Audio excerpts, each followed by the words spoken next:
Today on Family Tech Update, the Entertainment Software Rating Board is going to be warning parents of in-game purchases. MoviePass reveals that they could be getting a lot more of your data than you thought.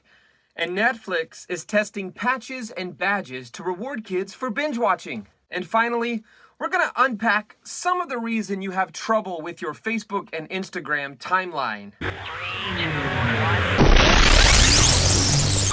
Hello and welcome to Family Tech Update. This podcast is brought to you by Because Family.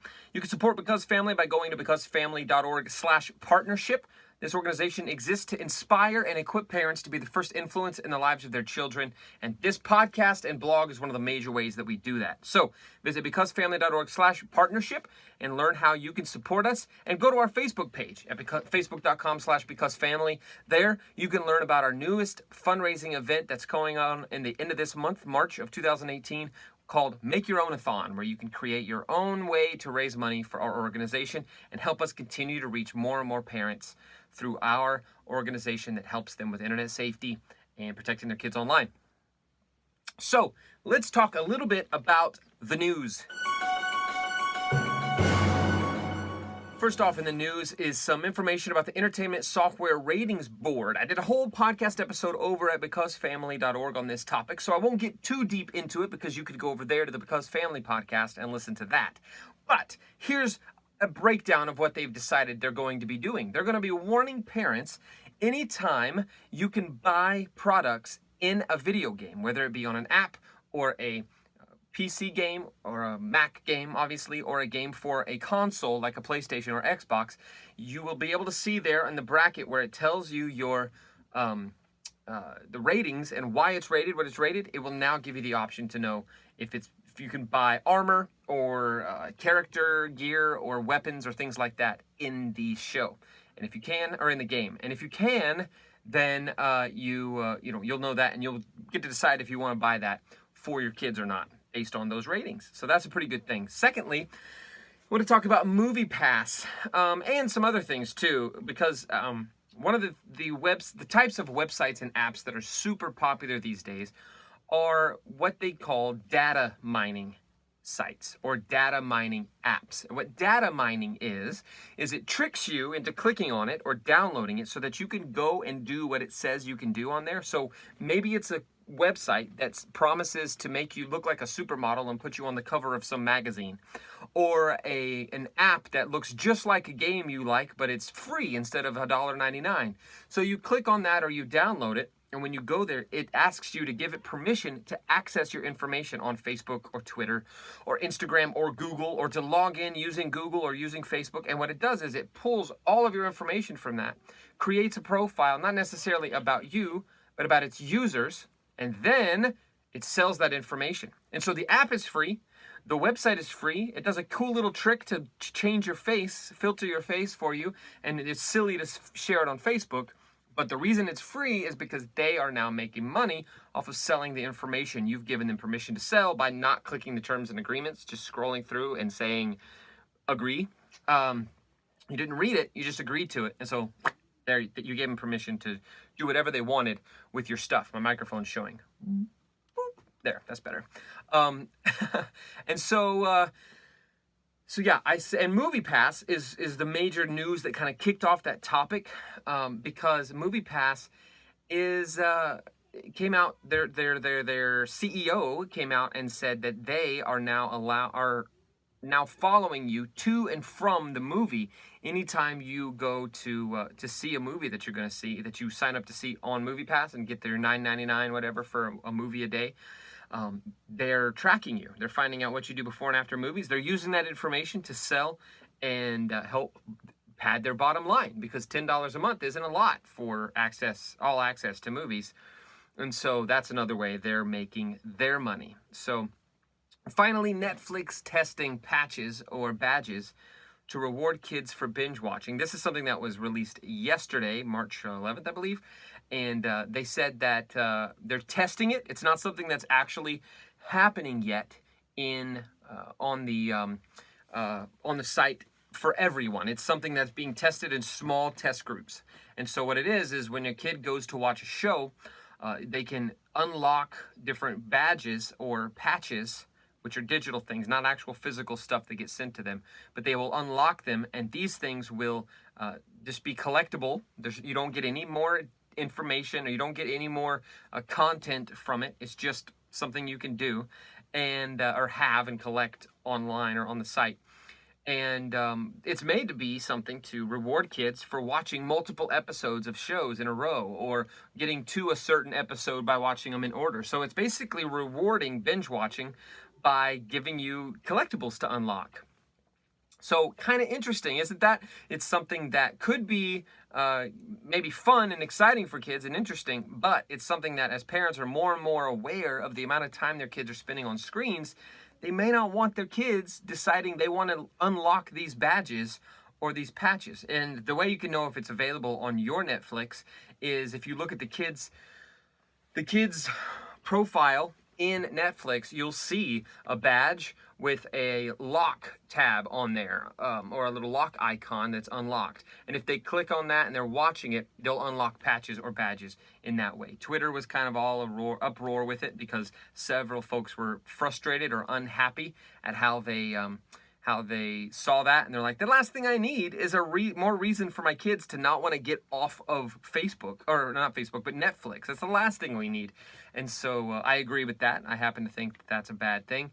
But it's pretty obvious that Netflix is trying to increase viewership and increase the frequency, or not frequency, but the increase the amount of time spent watching in one setting by users, especially kids, for some reason.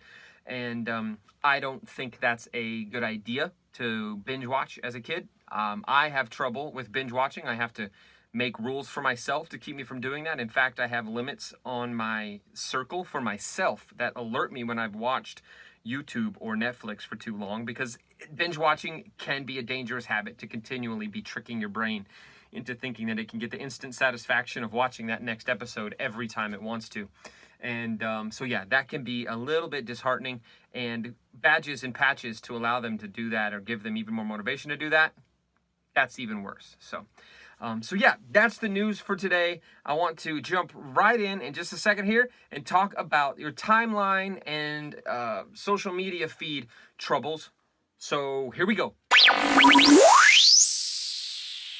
So you've probably noticed that about every 6 months, one of your social media systems, one of your favorite social media accounts, changes the way you view the content. So whether it's Instagram highlighting more old posts, and all of a sudden you're like, oh, this is really neat, look what they're doing. Wait, this was 6 days ago. Or Facebook decreasing the number of things you see from your favorite pages or groups and increasing the number of things you see from just friends, or suddenly seeing things from old friends that you haven't seen anything on Facebook from them in for months and months, and all of a sudden you see every post they make. That is Facebook and Instagram changing what is called the algorithm. Let me tell you what an algorithm is, just in case you're unaware. If you are aware, maybe skip ahead 2 minutes. Maybe not. Just keep listening. Whatever. But an algorithm is a mathematical process built into the coding of an app or a website or a system of some kind. So in this case, a social media system. It's the algorithm is a process built in to prioritize and organize what you're going to see on your screen. So the algorithm in Facebook, it's built to prioritize certain types of content on your screen that it thinks you want to see.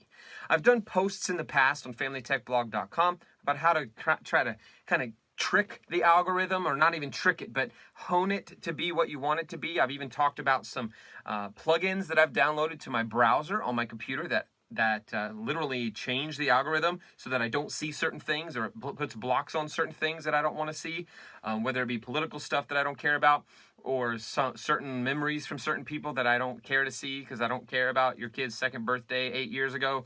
Maybe that's rude, but it's true. You care. The grandparents care.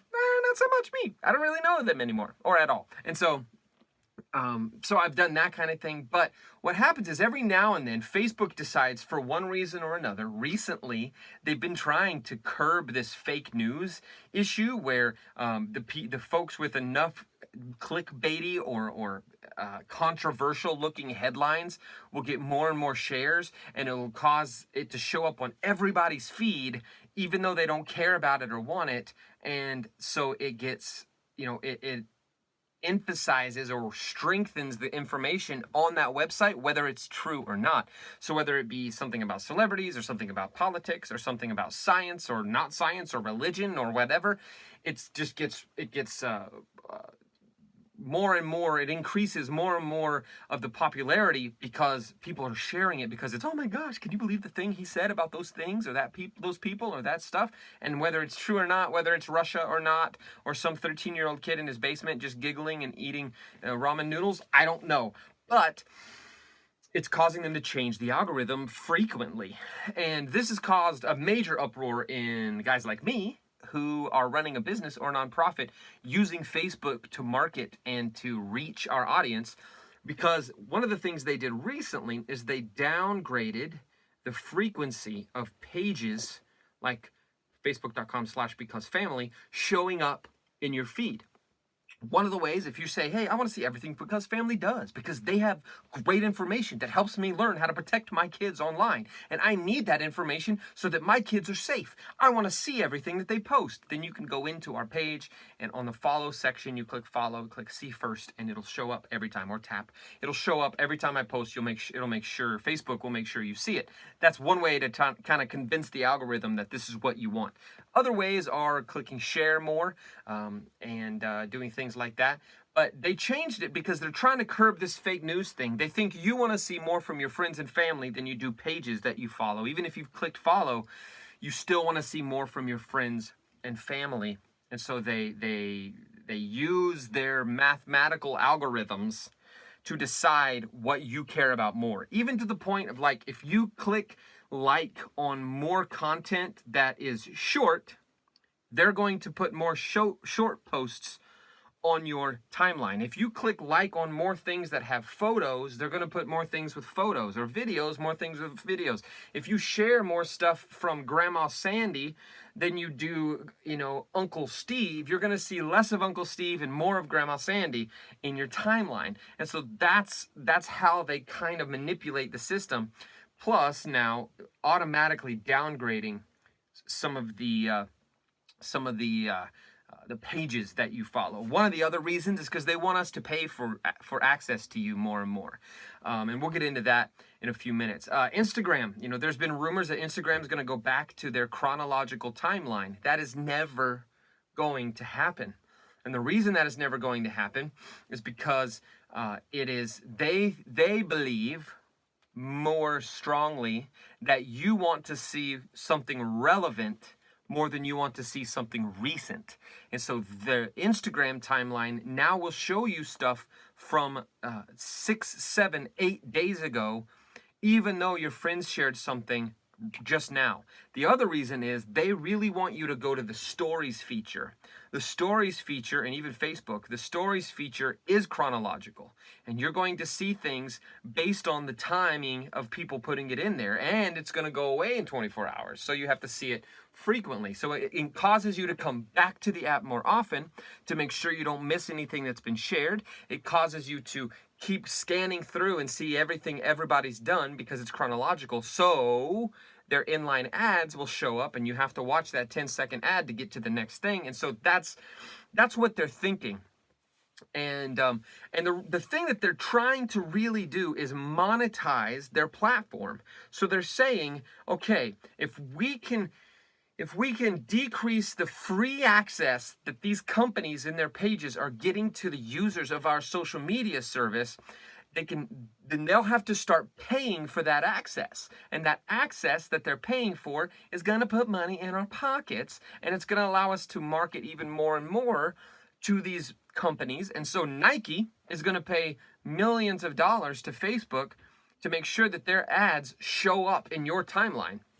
Whereas Because Family can afford about $20 a month, is about what I try to limit it to, 15 to 20 a month, to market our blog and some of the stuff that we do, and I get about a reach of about maybe 700-800, sometimes 1,000 or 2,000 people, but that translates to like like 10 clicks on each post.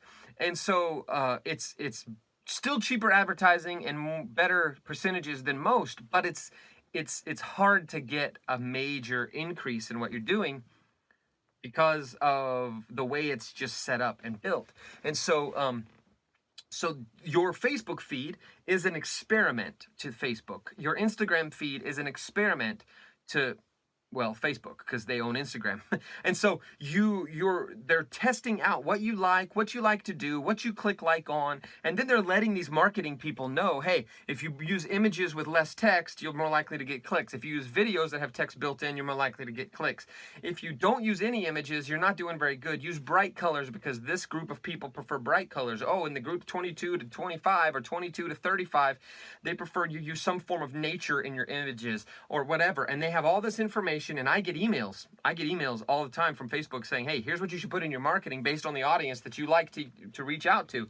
And I use that information because I'm trying to reach you. Thankfully, I'm trying to reach you to help you. But a lot of them are just trying to reach you to sell you stuff, the majority. And so they're trying to increase that pay per reach to your audience. And it's not... I don't think there's anything wrong with it. I'm not saying this is evil, these people are evil and they should shut it down. I just want you to understand that this is what's happening with your Facebook, your Instagram, and Snapchat's doing the same thing. That's why they've changed things. They want to increase usership so that they can sell marketing on their platform.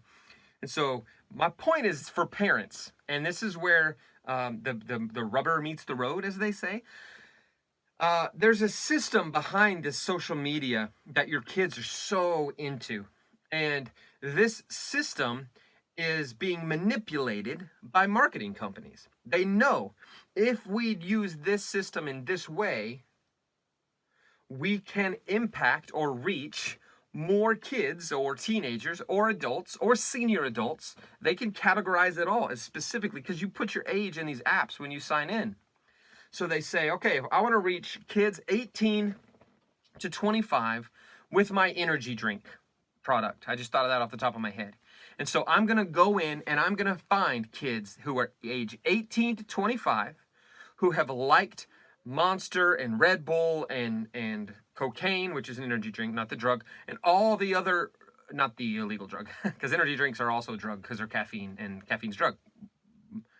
I'm not saying caffeine's bad because coffee, but anyway, decaf coffee though. Anyway, but my point is they can specifically say, they can even say, hey, we really don't have a very good market in the Midwest, so let's reach out to Indiana, Missouri, Arkansas, Oklahoma, and Kansas. And so they specifically seek that age group who've liked that amount of things in that targeted area.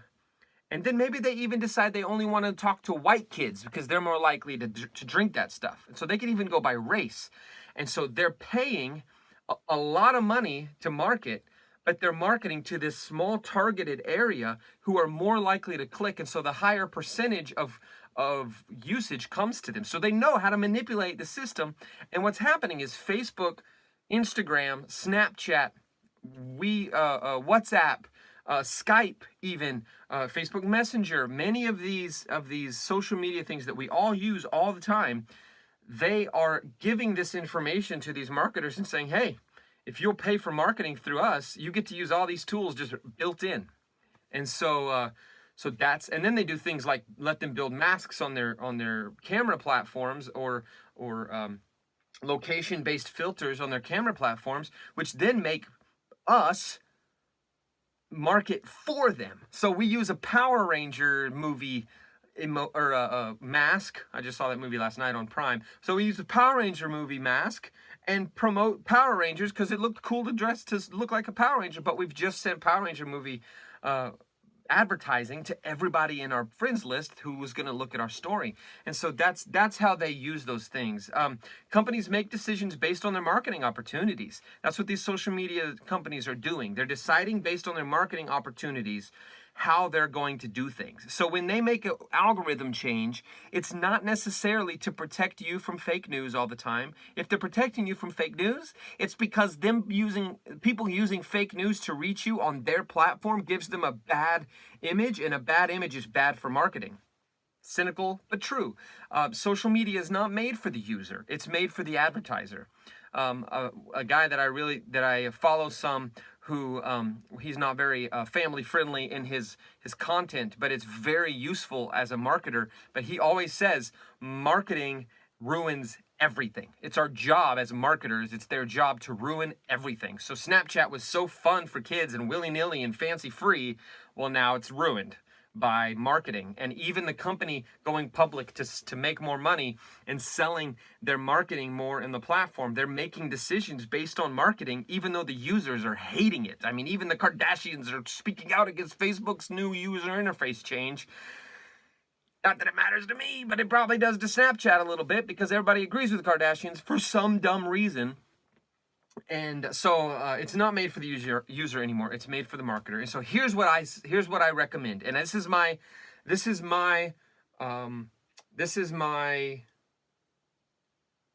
the word, not a soapbox.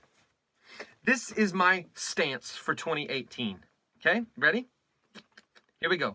I'm gonna say my new thing that I recommend to parents is that their kids don't have social media until they are 18 years old. I think social media should be like cigarettes or alcohol or vaping or any of those things that you have to be a certain age to use. You should be 18 before you use social media. And the reasons are all the things I just listed in this podcast episode. So if you haven't listened to the whole episode, listen now. But I'm going to say my new thing for parents, my advice: no social media until they're 17 or 18 years old, because there's too much of it's not made for the user. It's not made for you to connect to friends and family. It's made for you to be connected to advertisers. That's why social media exists now. It's different than it used to be. And that's my soapbox. Not a soapbox. It's just the truth. But that's where I am. And that's the reason you have timeline and feed troubles in your social media. So thank you so much for watching the Family Tech Update. Thank you for listening to our podcast. Thank you for following our blog. We've reached over 120,000 families this year because you keep following and sharing and reading. If you want to donate at becausefamily.org/partnership, or if you want to set up your own fundraiser for our nonprofit organization by going to our Facebook page and looking at the Make Your Own-a-thon event, man, we would be so grateful. That would be so awesome, because we offer these products, or these, not products, but this information and this stuff to families for free. And so thank you so much for being willing to help us out. You can check out our affiliates at familytechblog.com. In the sidebar, also at becausefamily.org/partnership. And if you have any questions or anything you want to ask me or tell me about this, what we talked about in the podcast today, or some of the news, please email me at becausefamily@gmail.com. That's becausefamily@gmail.com. Thank you so much for watching and listening, and we'll see you next time on Family Tech Update.